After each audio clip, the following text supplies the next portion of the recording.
Que la paix soit surtout bien guidée. Je tiens à dire aux gens que il n'y a pas que Bachar el-Assad qui s'est mis du sang et des injustices dans les mains. Vous comprenez? Il n'y a pas que Bachar el-Assad qui s'est mis du sang et des injustices dans les mains. Et je vous dis franchement, les gens feraient mieux de chercher à se repentir que chercher des histoires. Vous comprenez? Que de chercher à s'aveugler. Et je vous dis, j'espère qu'à la fin de cette vidéo, Inch'Allah, vous n'allez pas vous aveugler. Vous n'allez pas vous condamner de nouveau. Vous n'allez pas vous aveugler. Parce que je vous dis, votre aveuglement est criminel et cause des injustices. Il faut bien vous mettre ça dans la tête. C'est pour ça que je vous dis qu'il n'y a pas que Bachar el-Assad qui s'est mis du sang et des injustices dans les mains. Je vous le dis. Lorsque les gens s'aveuglent d'une facilité, Allah subhanahu wa ta'ala nous a invités à méditer sur son livre, à voir ses signes. Mais les gens font quoi? Les gens s'aveuglent. Les gens s'aveuglent. Vous en avez même qui viennent parler de falsification du Coran.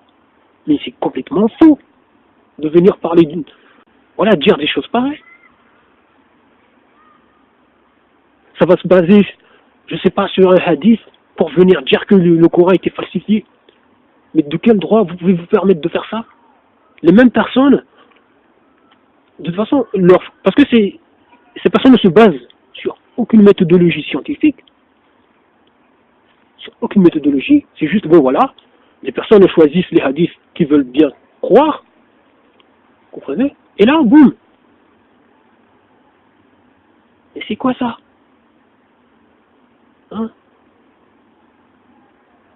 Aucune méthodologie scientifique. Vous avez d'autres qui viennent nous parler des histoires, sumériens, de je ne sais pas. Alors qu'Allah subhanahu wa ta'ala a rendu son livre facile à la méditation, comme il le dit. Il nous invite à méditer dessus et voir ses signes, mais ça s'aveugle. Parce que en réalité, beaucoup de gens n'aiment pas cette parole. Les shaytans les a tellement eus qu'ils n'aiment pas cette parole, ils n'aiment pas.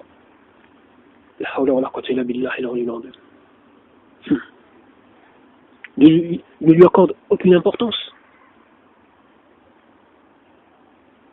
Ils ont pris le Coran comme une parole délaissée. Voilà, il n'y a rien à observer là-dedans, il n'y a rien. C'est pas un livre, voilà, à méditer, à rêver. Alors que Allah subhanahu wa ta'ala nous invite à la méditation. S'il ne fallait pas réfléchir, méditer dessus pour voir ses signes, Allah ne nous dirait pas cela. Allah subhanahu wa ta'ala, d'ailleurs, il y en a même qui viennent à dire, si le Coran a été organisé de manière chronologique par rapport justement à la descente des versets, de manière chronologique, tout serait clair. Et ces gens sont complètement fous. Alors qu'ils voient bien ce qu'Allah subhanahu wa ta'ala dit dans son livre, dans la sourate 75, en disant que son rassemblement, le rassemblement du livre, lui incombe. Ils doivent oublier leur histoire de chronologie. Vous comprenez? Ils doivent oublier ça. Parce que l'organisation du livre ne tient pas compte de cela. Vous comprenez? Le rassemblement du livre ne tient pas compte de ça. De la chronologie. Mais bon, ça s'aveugle. Et ça préfère s'aveugler et chercher à aveugler les autres. Alors que normalement, juste cette parole aurait suffi à ces personnes pour ne pas venir dire des choses pareilles. Vous comprenez? Allah subhanahu wa ta'ala a bien dit dans son livre qu'il est le gardien. Il s'est donné comme garant pour ça. Et il nous dit que personne ne changera cette parole. Et il nous dit même que lorsqu'on cherche à connaître la vérité, il nous dit d'aller vers ceux qui ont reçu le commandement. Vers le messager et ceux qui ont reçu le commandement. Vous comprenez?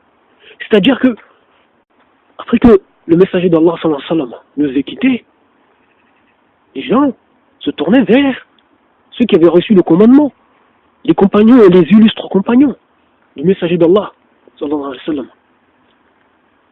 Comme un compagnon comme Abu Bakr Siddiq, Omar ibn al-Khattab, Othman ibn Affan, Ali Abi Talib, radiallahu anhuma, les gens devaient se tourner vers eux pour connaître la vérité. Et le Coran que nous avons, on l'a hérité d'eux. Comprenez? On l'a hérité d'eux. Donc il n'y a même pas de débat, il n'y a pas de discussion à avoir là-dedans sur l'authenticité du Coran. Les choses sont claires et nettes. Il n'y a même pas à discuter sur son authenticité. C'est eux que Dieu, qu'Allah subhanahu wa ta'ala a donné l'autorité. Après le messager d'Allah sallallahu alayhi wa sallam, après que le messager d'Allah sallallahu alayhi wa sallam nous a quittés, c'est lui qui cherchait à connaître la vérité devait se tourner vers eux. Il n'y a pas à écouter des gens qui n'avaient pas reçu l'autorité, qui n'ont pas été les gouvernants, je dirais, les califes. Vous comprenez? Donc il n'y a pas de discussion là-dessus sur l'authenticité du livre d'Allah tabaraka wa ta'ala. Vous comprenez? Ce que ces 4 califes bien guidés nous ont laissé, c'est ce qu'ils ont hérité du messager d'Allah sallallahu alayhi wa sallam. Il n'y a pas de discussion là-dessus. Donc il faut arrêter de chercher des poux sur ce livre. Et que ces gens-là qui n'arrêtent pas de parler de falsification en se basant sur des hadiths, montrons que ce sont des menteurs. Ils sont des menteurs parce qu'ils choisissent les hadiths qu'ils veulent bien croire et qu'ils veulent bien mettre devant le nez des gens. Et il y a des gens qui sont comme des idiots, et qui suivent comme ça, en masse, sans réfléchir. Mais bon, quand je vois que au sein de la Ummah, les gens qui se disent la Ummah, ça préfère s'aveugler aussi. Ça préfère, voilà. Vous avez des gens qui viennent devant les caméras, devant les micros. Ils ne pensent qu'à leur petit business, qu'à leurs petites affaires, qu'à leur siège, qu'à leur... Les gens s'aveuglent, toujours. Voilà, ils sont là. Ils trompent la Ummah, comprenez, pour sauver leur business, leurs petites affaires. La hawla wa la quwwata illa billahi al-ali.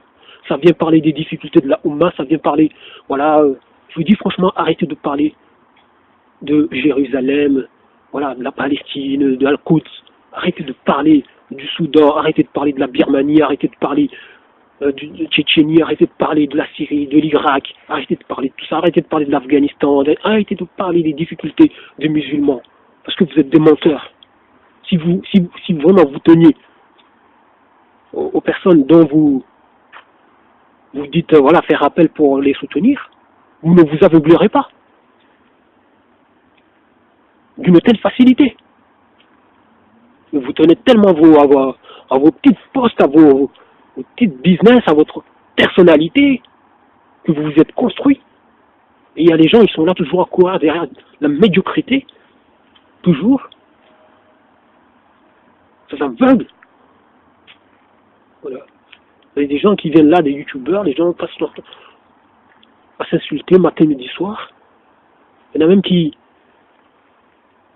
jurent par Allah, tabaraka wa ta'ala, qui se réclament de l'islam, et dans leur bouche ne sortent que des mauvaises choses, du racisme pour les uns, les autres pour des paroles vulgaires.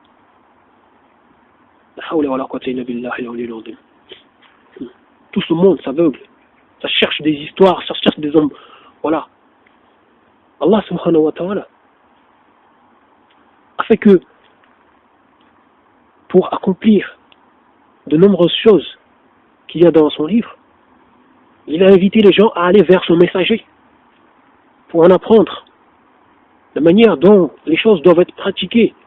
Et vous avez des gens aujourd'hui qui viennent remettre en question les hadiths, qui viennent dire que les hadiths n'ont pas existé, le Coran nous suffit.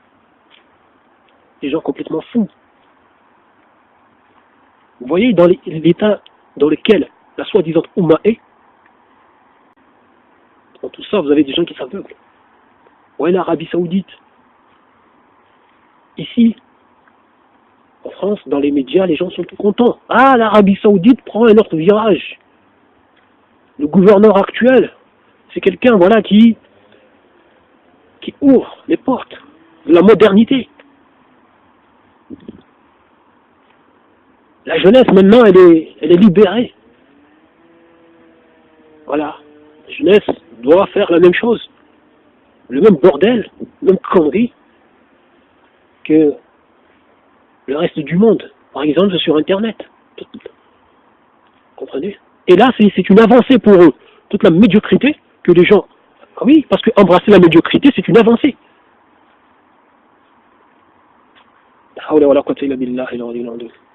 C'est un progrès.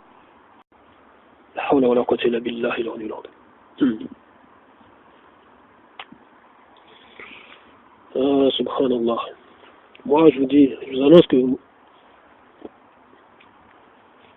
ce genre de publication, Inch'Allah, c'est la dernière. Ce genre de publication avec des démonstrations scientifiques, des signes du livre d'Allah Tabaraka wa Ta'ala. Dans l'état actuel des choses, je vous annonce que c'est la dernière. Vous comprenez? Tout ce que je vous mets là ne sont que des rappels.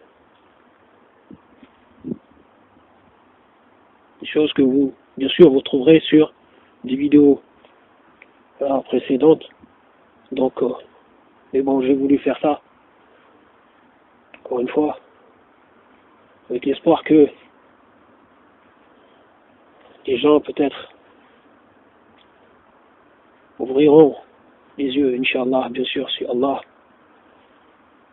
en a décidé ainsi pour eux. La hawla wa la quwwata illa billahi al-'aliyyil 'azim. Je dis, les gens se condamnent. Se condamnent. Mais ça refuse de le voir. Car ça tient à des banalités, à de la futilité, à de la médiocrité. Vous voyez même des gens qui viennent là, voir de la misogynie tout le temps, partout, dans tous les enseignements islamiques. Des gens qui ont vraiment un problème. On dirait que voilà, ils veulent régler des comptes. Ils cherchent des moyens. Vous comprenez? Il y en a, ils se vengent sur l'islam, sur les enseignements islamiques. Donc, trop de mauvaise foi de la part de beaucoup de gens. Mais bon, Allah est juge et témoin de toutes choses. Et il nous fait comprendre à travers ces signes. Je vous remercie du temps que vous avez pris pour suivre ça. Je vous dis, faites attention, encore une fois, car le temps passe. Le temps passe. Et j'ai été long. سبحانك اللهم وبحمدك أشهد أن لا إله إلا أنت أستغفرك وأتوب إليك. Je vous dis salam.